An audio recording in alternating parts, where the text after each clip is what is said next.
We're here today in Romania as part of Operation Atlantic Resolve South. We have an aviation task force here from our 4-3 Assault Helicopter Battalion, the 1st Rotational Aviation Battalion as part of the Army's Rotational Aviation Construct. And we're here working with our NATO allies, multinational partners, and the joint community in exercising multinational training in order to assure, deter, and continue to strengthen what is one of the strongest alliances in the world, our NATO alliance. So as part of Operation Atlantic Resolve, the 12th Combat Aviation Brigade has brought in, as part of the new Army Rotational Force concept, the 4-3 Assault Helicopter Battalion, which is the first U.S. Army Aviation Rotational Battalion to arrive here in the EUCOM area of operation. 4-3 brought 2 assault companies, an air traffic control company, and half of their medevac company.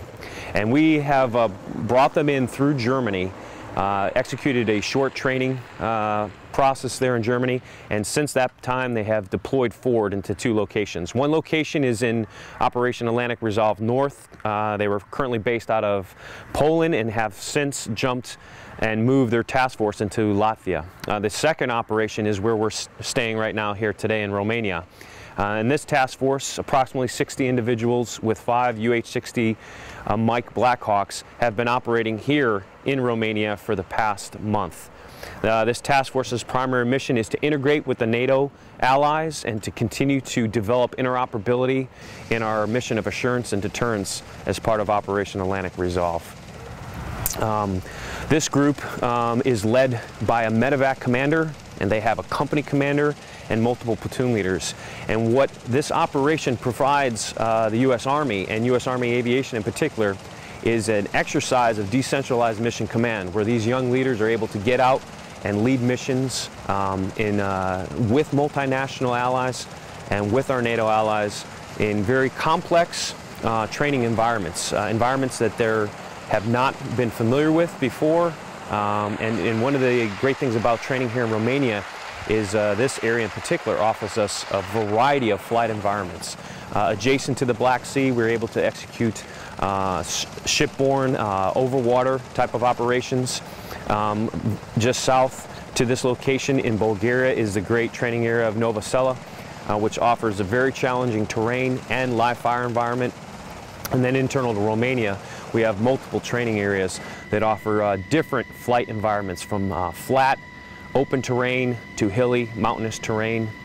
So the aviators are getting challenged on a daily basis, and young platoon leaders and commanders are out forward in these locations working daily with NATO allies and U.S. partners, in particular the 2nd Cavalry Regiment. Most recently, the 2nd Cavalry Regiment executed an operation called the Cavalry March, where they moved from the base here on the coast of the Black Sea, approximately 2-day ground movement to a training area central Romania called Cincu.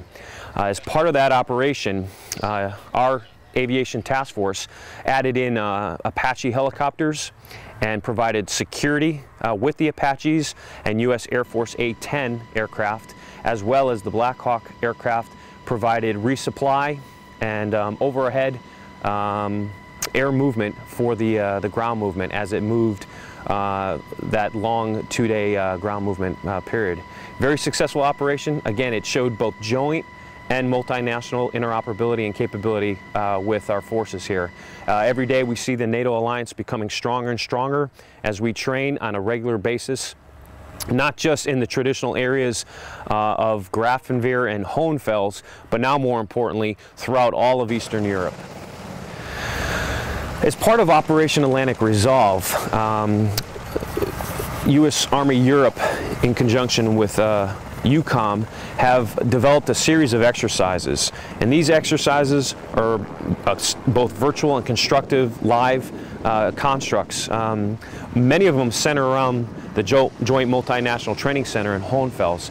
But what we've been able to do over this past year, and what we will continue to do over the next year, is take these series of exercises occurring almost monthly and bring in forces to execute a variety of complex full spectrum type of operations.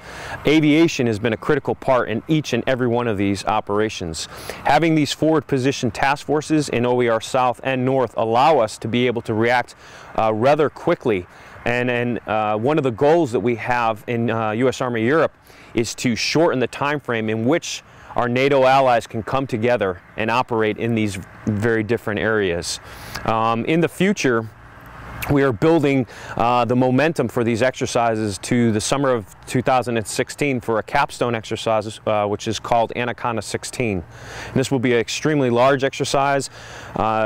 Initial estimates have over 20,000 NATO allies participating. Air, ground, and even sea assets will all be coalescing together to provide a very effective multinational training environment. Additionally, we are working with our NATO allies to ensure that the interoperability and the freedom of movement is developed to allow our ability to move from as far as Estonia in the north down to Bulgaria in the south. And this freedom of movement is very important, whether it be via ground movements, via rail movements, a combination of ship movements, and in our case, more importantly, air movements, to allow our NATO alliance to react all throughout the entire Operation Atlantic Resolve area of operation very rapidly and in an efficient manner.